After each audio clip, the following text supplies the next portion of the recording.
First of all, you know, I'm very involved with Lutheranism and the classics. So we meet biennially, and our next meeting is going to be in September of 2023 on the 28th and 29th. And the theme is going to be humor, okay? So I'm about ready to send out the call for papers in late August or by Labor Day. Our call for papers should go out. So if you are interested, if you have an insight into like Luther's humor or anything like that, we'd be interested in getting an abstract from you. So with respect to the handout itself, this is the title, the table of contents for Athens and Wittenberg, Poetry, Philosophy, and Luther's Legacy, which is the, it's basically our fourth and fifth conference on, I think it was poetry and philosophy, okay? So these are the selected papers from that. And it's going to be coming, the editor is James Kellerman, Alden Smith, and Carl Springer. And it's in the series Studies in Medieval and Reformation Traditions, and it's Brill. And it's supposed to come out by the end of this year. So it's probably going to be pretty expensive, but at any rate, we're really happy to have broken into Brill finally, having published our papers earlier. So I have a couple of essays in there. Number 2, Nugatory Nonsense, and then the last one, Influence and Inspiration, Archias and Staupitz as didactic models for Cicero and Luther. And I'm going to give you today an earlier version of that paper, okay? So let me get started then.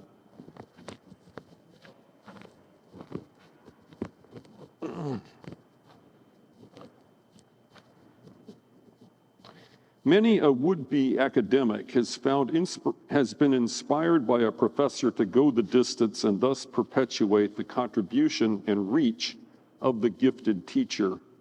In my own case, I can point, for example, to Dr. Gottfried Krodel, Martin Luther Professor of Reformation History at Valparaiso University in the late 70s, who attempted to teach us undergraduate history majors to do original research and writing and labor unflinchingly for the truth. Other worthy professors made an impression as well. Dr. Richard Reinisch, under whose direction I began to learn classical Greek at Concordia, Portland in 1977. Dr. Horace Hummel, from whom I learned to read the Old Testament scriptures pastorally and theologically at Concordia Seminary, St. Louis in the early 1980s. And Dr. Paul Plass, my doctoral father in classics at the University of Wisconsin-Madison. Each teacher, and there were many more than can be mentioned here, taught indispensable lessons that made me who I am today, for better or for worse. In this paper, then, I shall attempt to apply the perspectives of influence and inspiration to 2 persons whose work matters to those of us involved in Lutheranism and the classics, namely Marcus Tullius Cicero, who lived from 106 to 43 BC, and Dr. Martin Luther, AD 1483 to 1546. Luther would have read the splendid orations of Cicero as a schoolboy in his own development as a first-rate Latinist. Cicero, too, had teachers who got the best out of him and thus helped him to develop into Rome's greatest orator. Of course, we should not think that Archias was for Cicero, nor Staupitz for Luther, the only teachers the two were exposed to at the time, nor were they necessarily the best teachers. Nevertheless, the relationships explored here establish the fact that a pedant's influence can inspire the growth, maturation, and sometimes spectacular fruitfulness of a later student. So part one, Archias' influence upon Cicero. By the summer of 1991, I had successfully defended my doctoral dissertation on Julius Caesar and was concluding my first year of pastoral ministry at Grace English Evangelical Lutheran Church and School in Chicago. The pace of life slackens considerably in many Lutheran parishes in the summertime, and so I had time to read Cicero's Pro Aulo Licinio Archia Poeta Oratio, the speech on behalf of Aulus Licinius Archias, the poet. I found myself falling in love with the oration. For one thing, Archias had been Cicero's early teacher from boyhood, so in a sense, Cicero was repaying a debt. Relatedly, the speech, like few specimens drawn from classical literature, celebrates the liberal arts, that is, eloquence for its own sake. For example, Cicero avers that these studies, haec studia, i.e. literary pursuits are meant, here's Cicero, point to one's adolescence, please one's old age, adorn favorable circumstances, provide refuge and solace amid adversities, delight one at home, do not hamper one abroad, pass the night with us, travel with us, and live in the country with us. So from Archias 16, the Loeb translation. At the beginning of the speech, Cicero reveals how indebted to Archias he was in becoming Rome's greatest orator. With apparent sincerity, the orator maintains that if ever he had been of service to anyone, succoring some and saving others, this was because his own voice in earlier life had been conformed, as he put it, by Archias's encouragement and precepts. This is high tribute, considering that Archias's influence upon Cicero's earlier life and upbringing are rarely noted by moderns. We know that Cicero's father moved both a future orator and brother Quintus from Arpinum to a house in Rome on the Esquiline Hill, where the two boys attended lectures by Epicureans and academics, while a blind Stoic named Diodotus lived in the house with the family. Like many contemporaries, Cicero was drawn to ancient philosophy as a solace and translated several Greek tracts into Latin in the later part of his life. Conversant in the two leading schools of ancient philosophy at the time, namely Epicureanism and Stoicism, Cicero himself dabbled eclectically in both to become a better orator. While Cicero was a young man, some of the most dominant orators of the age were holding forth in the forum. Quintus Hortensius Hortalus, the legate Publius Sulpicius Rufus, the tribune Quintus Varius Hybrida, Gnaeus Papirius Carbo, and Gnaeus Pomponius. So these are names, they're very obscure to us now, all of whom, as Cicero quips, all but lived on the rostra. Such oratorical activity transpired at the height of the social war in 91 to 88 BC, and the chaotic legislation these eloquents promulgated left a huge impression upon the developing orator. Cicero donned the toga virilis in about 93 or 92 BC. Nor was he content merely to listen to speeches delivered from the rostra. He himself wrote and declaimed daily, quote, with unflagging interest, acerrimo studio, as he says in Brutus 305. Suffice it to say that Cicero was subjected to a Roman gentleman's education from earliest life to young manhood, rhetorical studies in boyhood, as we have seen, the study of civil law, philosophy, dialectic, the delivering of declamations in later youth. Then Cicero took a study tour, as many of the learned youths did back then, first to Athens in about 79 BC, and then he went to Rhodes somewhat later. By this time, Cicero was gradually coming into prominence in the Roman law courts in about 81 to 79 BC. In his adolescence, however, the orator was given to an excessive wordiness, lack of focus, and a resulting overexertion of his voice and lungs that severely curtailed his effectiveness as an advocate. Hence, the culmination of his studies was private lessons with one Apollonius Malone in Rhodes, someone with whom he had studied previously in Rome. Now, Molon made it his task, Cicero says, and I'm quoting Cicero now, to repress, if possible, from a certain youthful impunity and license of excessive redundancy and excessive fluency, and to check it, so to speak, from flowing beyond the banks. Thus, I betook myself home 2 years later, not only better trained, but nearly transformed. For the excessive exertion of my voice had settled down, my language had, as it were, ceased boiling, strength had been added to my lungs, and a moderate bearing characterized my body. End of quote. Now, it's tempting to suppose that this tortured text is a throwback to the type of breathy oratorical performance Cicero used to offer before his private studies with Molon made such a difference. The style of Cicero's literary output did not remain entirely uniform. So, for example, his earlier orations show tendencies of Asianism. So Asianism is a very ornate style. However, the orator's youthful exuberance was later tempered by increasing maturity and changes in oratorical fashion.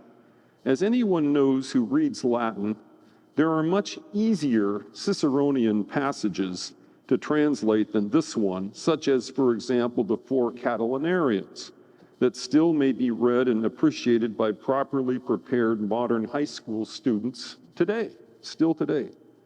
Hence, it seems quite possible that by 46 BC, the year that Cicero's Brutus appeared, Cicero thought back to the type of Latinity he produced as a young, relatively inexperienced orator and let fly in the older pre-Molonic manner. Generally, however, Cicero's prose seems less pretentious and so more accessible to the modern mind. Now, this survey that I've given you to this point suggests that Cicero was beholden to a raft of former teachers and mentors, the full number of whom cannot be dealt with here, and that Archias, though an early influence in Cicero's maturation as an orator, perhaps was not as important to Cicero's full development as Molon, for example, had been. Nevertheless, Cicero went to bat for his earlier Greek teacher and prepared an entire oration for him, something he did not do, so far as we know, for other professors and pedants. I would now like to shift the focus slightly to consider how Archias was brought up on charges, and so came to rely on the advocacy of Cicero, his former student, to the extent that he did. Archias was largely a victim of his times. Cicero undertook his defense of Archias's impugned citizenship in 62 BC, when he was at the height of his prestige, having successfully baffled Catiline's conspiracy in the preceding year. Cicero gave his opponents a handle against himself by having had the conspirators executed without trial. The aim of the opposition was to establish Pompey the Great, Pompeius Magnus, as dictator and bring down Cicero, and with him the entire fabric of the senatorial order, of which he was the avowed protector. During a series of Eastern campaigns against Mithridates VI of Pontus, Archias had been enlisted by Lucullus to record in glorious poetry the latter's military exploits. Moreover, the entire Luculi family, according to Cicero, had welcomed Archias to their home in Rome after the lad had donned the toga virilis in about 102 BC, as well as offered affectionate shelter to him in his declining years. Now Lucius Lucullus returned to Rome in 64, igniting hope in the senatorial party that he might protect them against the encroachments of the Pompeians. Thus, the attack on Archias really was an attack on Lucullus, and given his commitments to the senatorial party, an attack on Cicero himself. Archias was more or less caught in the crosshairs. The prosecutor was a certain Gratius, otherwise unknown. Cicero's opponents demanded documentary evidence that Archias had been enrolled as a citizen at Heraclea, evidence which unfortunately had been destroyed in the burning of the record office during the Social War.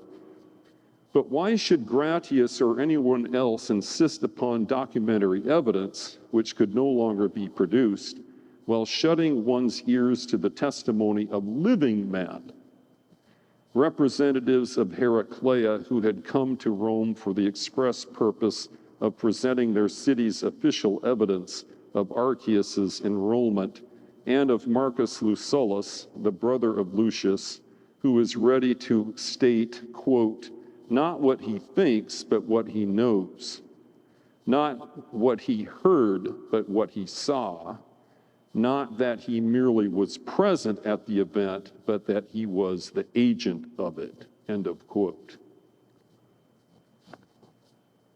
And so Cicero builds the case for his erstwhile Greek professor, plank by bombastic plank. The Pro-Archia is a short, relatively unpretentious oration so far as Cicero's orations go, but as often happens in other Ciceronian extravaganzas of this type, the sentences used to express his boundless esteem for Archias frequently run away with themselves and so make translation of these overextended periods a real chore. We see in this oration, however, plenty of evidence that former students in ancient times came to the spirited defense of and so honored a respected, if beleaguered, professor. In his way, Archias inspired Cicero to give his all for his former teacher, a point by no means difficult to substantiate and appreciate still today. Part 2, Staupitz's influences upon Luther. The story of Staupitz's influence upon Luther is long and complicated. Here I shall focus upon Staupitz's earlier relationship with Luther as a mentor, his initial support of Luther as a colleague, and more briefly, on how the two parted company. Johannes von Staupitz, who died 28 December 1524, was born in the town of Motterwitz in Saxony sometime during the decade of 460 to 469. Unlike Luther, Staupitz was descended from the nobility and grew up as the friend and companion of Frederick the Wise, the Duke and Elector of Ernestine, Saxony, who would protect Luther. Staupitz became Vicar General of the Observant Order of the Friar Hermits of St. Augustine in Saxony, Thuringia in May 1503, and wrote a new constitution for the order, the title of which seems revealing for what must have been his overall intent. This is the title: The Constitutions of the Order of Hermits of St. Augustine, prepared under the apostolic privilege for the Reformation of Germany. Okay. By Reformation, Staupitz apparently desired to strengthen the position of the observant Augustinians in Germany over against that of the conventuals, the specifics of which cannot be entered into here. However, given Staupitz's evangelical insights and influence upon Luther, it seems possible that the busy administrator and churchman intended Reformation to possess something of the meaning it would possess later, as Luther's teachings spread throughout Germany and beyond. In 1502, Staupitz established the Augustinian monastery at Wittenberg, which obviously was to be connected to the university. In 1503, Staupitz became provost of the newly founded university at Wittenberg, and in that capacity possessed considerable influence over the teaching, preaching, and learning that went on in Saxony and over Luther personally. Now, it's unclear when Luther met Staupitz for the first time. Luther had been appointed by Staupitz to fill the Augustinian chair in moral philosophy in 1508, but it is unclear whether the two men were even friends at this time. Nevertheless, their eventual relationship has been noted and commented upon by many. Now, this is a quote from Steinmetz, Luther and Staupitz, his book. This is what Steinmetz says. They did not meet in the classroom nor the library, but in the chapel, the refectory, and the confessional. Luther met Staupitz as youth meets middle age, as a penitent meets his confessor, as a friar meets his superior, as the grandson of peasants meets a cultured Saxon nobleman, as a recent master of arts meets a learned doctor of divinity. Even before they met, Steinmetz writes, Luther owed Staupitz obedience and respect, both as the vicar general of his order and as the doctor of the church.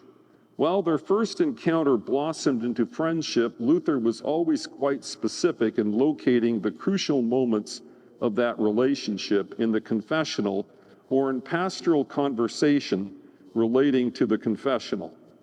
Luther did not listen to a course of theological lectures by Staupitz or participate with him in a seminar on a biblical subject. Most of what Staupitz said to Luther that really mattered was protected by the seal of the confessional. If Luther had not revealed what took place in those conversations, we should never have heard about them at all. End of quote. Thus, for example, Luther would comment in later years that had it not been for Staupitz, he would certainly have been, quote, swallowed up and left in hell, end of quote. Staupitz had a way of getting Luther to come to terms with real sins, not peccadillos. Now here's another quote from Luther from his Tischreden. This is what Luther says, it's great. Christ is the forgiver of real sins, like murdering one's parents, die Eltern ermorden, engaging in public blasphemy, offentlich lästern, despising God, Gott verachten, breaking one's marriage, die Ehre brechen, etc. You must keep a register wherein downright sins stand if Christ shall help you. You must not mess around with such worthless works and make-believe sins, mit solchen Humpelwerk and Pupensünden, and make an offense out of every fart aus einem jeglichen Bombard.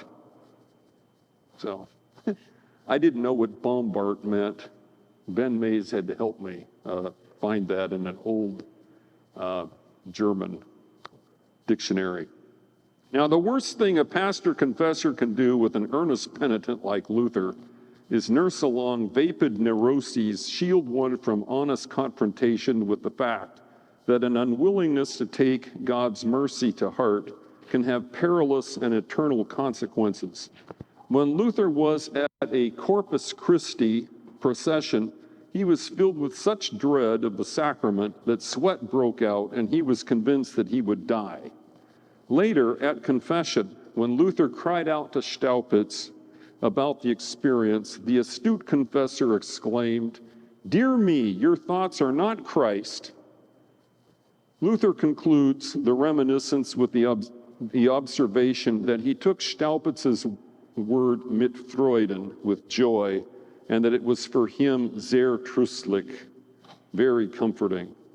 On another occasion, when Luther poured out to Staupitz, quote, how horrendous and terrifying were his cogitations, quam horrendas et terrificas cogitationes.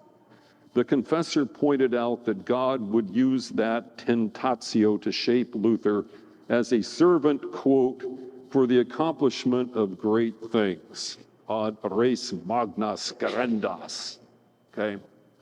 Now, I could go on, as others have. What should be emphasized here, however, is how central Staupitz was to Luther's maturation as a Christian and finding himself. Same as can happen still today when late adolescence, severely turned in on itself, begins to see Christ and the gospel in the press of duties one faces as a parish pastor, for example. Before leaving this early period of Luther's life, I should mention that it was solely due to Staupitz's influence that the eventual reformer prepared himself for preaching and to become a doctor of theology. When the younger man pleaded that this new venture would surely be the death of him, Staupitz quipped that Luther would have plenty to do in heaven. This is what he says, according to Luther in the Tischreden. Do you not know that our Lord hath many great things to accomplish? There he needs many wise and clever people too who can counsel him. If you die, you'll have to be his counselor. So that's what Staupitz said to Luther. Okay. As Luther grew in stature, Staupitz trusted him the more. There is much that could be stated regarding Staupitz's initial support of Luther as a colleague. The Augustinians were a preaching order, and Luther possessed a flair for preaching. So, in 1511, he was appointed official preacher for the Black Cloister, and in 1514 began to preach in the town church several times per week. In 1512, Staupitz withdrew from the university, appointing Luther as a professor of theology in his place. In 1515, Staupitz selected Luther as a district vicar responsible for the oversight of 10 or 11 convents in Meissen and Thuringia. This is what Schwiebert says. How he found time to lecture at all is a mystery. In early 1518, scant months after Luther's 95 Theses had rocked Europe, Staupitz found himself under pressure to deal with, quote, the Luther problem, end of quote. An opportunity to do so presented itself at the chapter meeting of the German Augustinians that began in Heidelberg on 25 April 1518, by all accounts a raucous affair. However, far from ordering Luther to keep silence, Staupitz invited Luther to write up some theses and chair the disputation. The papists were not amused. On 25 August 1518, Della Volta took the drastic step of writing Gerard Hecker, provincial of the rival Augustinian conventuals, to, quote, imprison, bind, and detain Luther, end of quote. Since the same letter mentions that, quote, all those under us should help Hecker in this task, end of quote, it seems likely that there is a reference here to Staupitz and anyone else who would not fall into line. Luther's trial was held at Augsburg on October 1518 before the papal nuncio, Cardinal Cajetan. Staupitz was there too, at great risk to himself, and when asked to use his influence on Luther, the vicar general replied that he was no match for Luther, quote, in knowledge of Scripture and in talents, end of quote. Therefore, the cardinal would have to persuade Luther himself.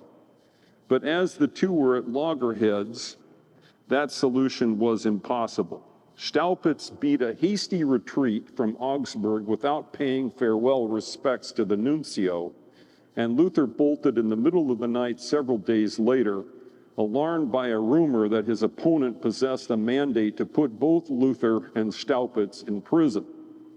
It was during this tense time that Staupitz released Luther from his monastic vow, thus liberating him from obedience to the order.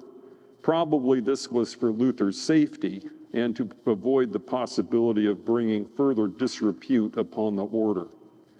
Amid such happenings, it is difficult to avoid the impression that Staupitz unqualifiedly supported Luther as a colleague in a great many matters, ready even to die for the latter, should circumstances warrant. Staupitz joined Luther in attacking the notion that only those who had papal permission could examine the scriptures. The Vicar General supposed with Luther, however, that Christ commands this search from any as might follow him. So to restrict the study of the scriptures to the Pope and his counselors was plainly too narrow. At any rate, Staupitz concluded the letter with the invitation for Luther to leave Wittenberg so that we may live and die together. That's how he puts it. There is some dispute about the date of this letter. Smith supposed Staupitz wrote it from Salzburg on September 1518, one of the days associated with the celebration of the Holy Cross. However, the editors of Weimar Ausgabe Letters, Volume 1, point out that Staupitz scarcely could have been in Salzburg on that date and argue on the basis of much external evidence for an early to mid-December date. The matter cannot be decided here, but note how the letter concludes. Dated at Salzburg on the day of the exaltation of the Most Holy Cross in the year 1518. Your brother, John Staupitz, D, which stands for doctor. Now, suffice it to say that battle lines had been clearly drawn by at least the autumn of 1518, nearly a year after the 95 Theses appeared. At a meeting of the German Augustinians in Eisleben on 28 August 1520, Staupitz voluntarily stepped down from his office as Vicar General of the order, was permitted to join the Benedictines, and consecrated abbot of the Benedictine monastery at Salzburg on 15 August 1521. Luther, meanwhile, possessed little direct knowledge of these developments. Only a rumor he heard that the dear Father Staupitz was now a man of the court who, quote, stays with the idol of Salzburg. Probably a reference to Matthew Lang, known to be a bitter opponent of the Reformation.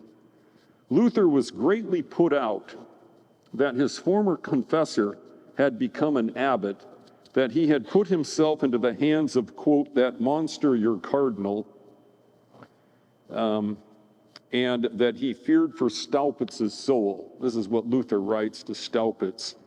It will be a wonder if you, Staupitz, do not fall into danger of denying Christ. Therefore, it is our earnest hope and prayer that you may be given back to us and be released from the prison of that tyrant. We hope that you are of the same mind. There is no way in which I, who have known you before, can reconcile these two contradictory things, namely that you are the same man that you were if you have made up your mind to stay there, or if you are the same man that you do not try to leave. But we will think the best of you and hope the best for you, and hold to the latter alternative with good hope, though it is somewhat dashed by your long silence.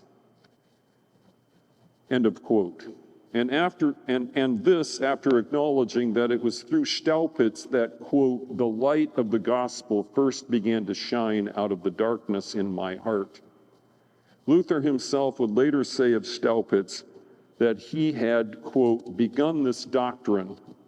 Staupitz hat die Doktrinum angefangen, dated spring 1533. Staupitz is going to die much earlier than that. Some 6 months later, 1st of April 1524, Staupitz finally wrote back to Luther from Salzburg, his last letter to the Reformer.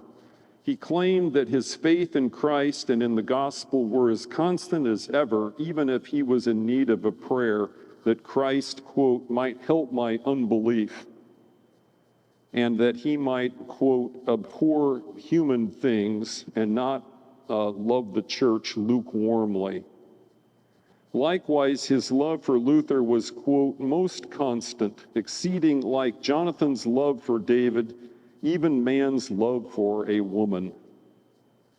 Paraphrasing what obviously seems a torturous text, perhaps written under duress, we see that Staupitz faults Luther for condemning mere externals, finding fault with the monk's cowl, and not realizing that abuses creep into all things human. Luther should remember the little ones, according to Staupitz.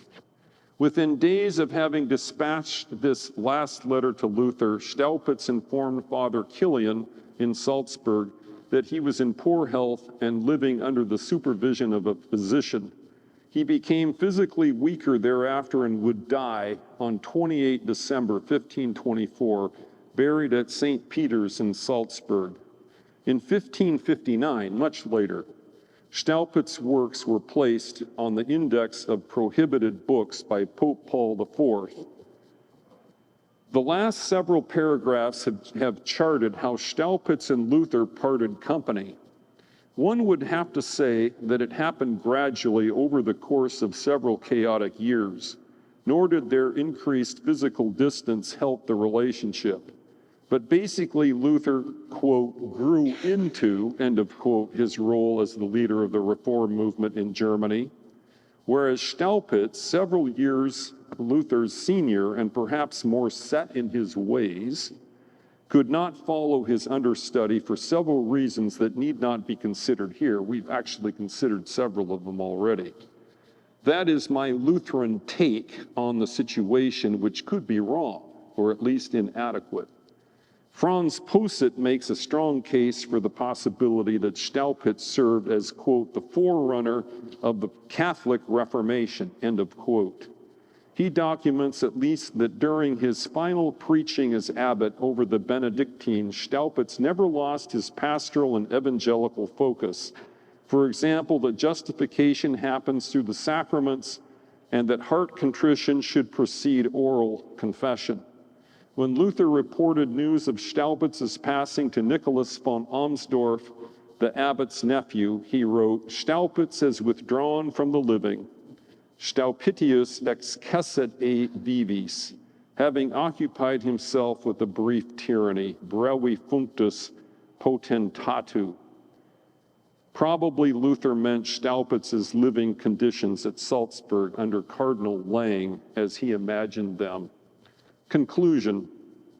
One sees in the preceding pairing of Archias and Cicero and Staupitz and Luther the supreme devotion to a younger student, of a younger student to a teacher, surely, and also joyfulness in literary pursuits shared. The identification of a student's talents and diligence needed to bring these to perfection, patience on the part of a student with an older teacher's inevitable foibles, and sometimes the attainment of even greater accomplishments by a student than possibly could have been imagined by either the teacher or the student originally. Certainly, I have been unable to surpass what was bequeathed to me by Doctors Krodel, Reinisch, Hummel, and Plass back in the day, to say nothing about other parents and coaches, mentors and instructors through whom God has worked to bring me to professional adulthood. Like it says in Proverbs 23:22, listen to your father who gave you life, and do not despise your mother when she is old, end of quote. I submit, however, that the stakes for those who teach and those who learn are as high today as ever they have been, so that it is worth asking whether the liberal arts, to say nothing about the gospel, can even survive today's increased pragmatism and so-called STEM learning. I have an axe to grind that I won't go into there. Like it or not, man does not live by bread alone, but rather by every word that comes from the mouth of God. Let us take God's word to heart then, and not despair. It is a great joy to receive the students God sends one's way, and to delight in the things that we have been given to share with them. And so we raise our voices with the faithful who have gone before us. God of the prophets, bless the prophets' sons, Elijah's mantle o'er Elisha cast, Each age its solemn task may claim but once, make each one nobler, stronger than the last. Amen. Thank you. You might have heard the first part of this paper. I gave it at one of the conferences. And then Alden Smith wanted me to write the part about Luther and Staupitz. I did that last year, about a year and a half ago.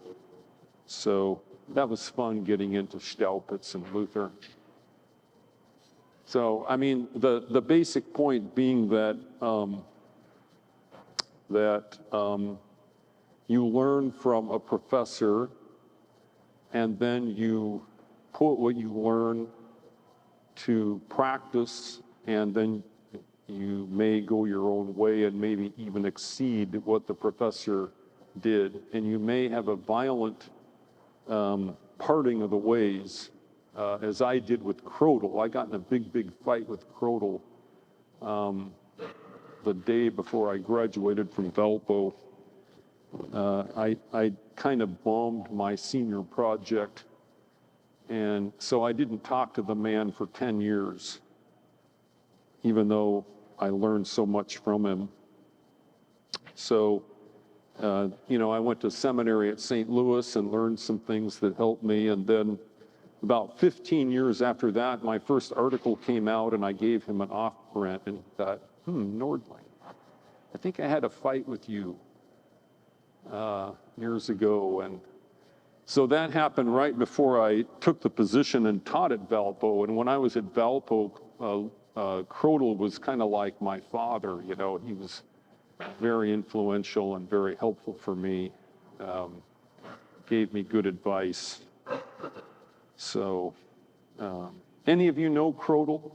Crodel, he edited a couple of the 55-volume Luther's works on Luther's letters.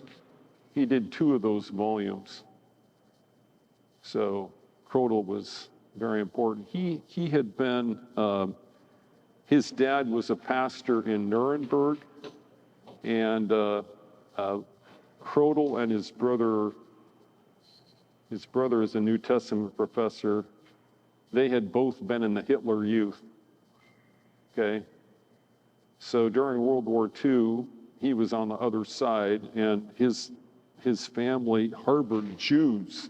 They hid Jews up in their attic. So he grew up like 3 years with that case.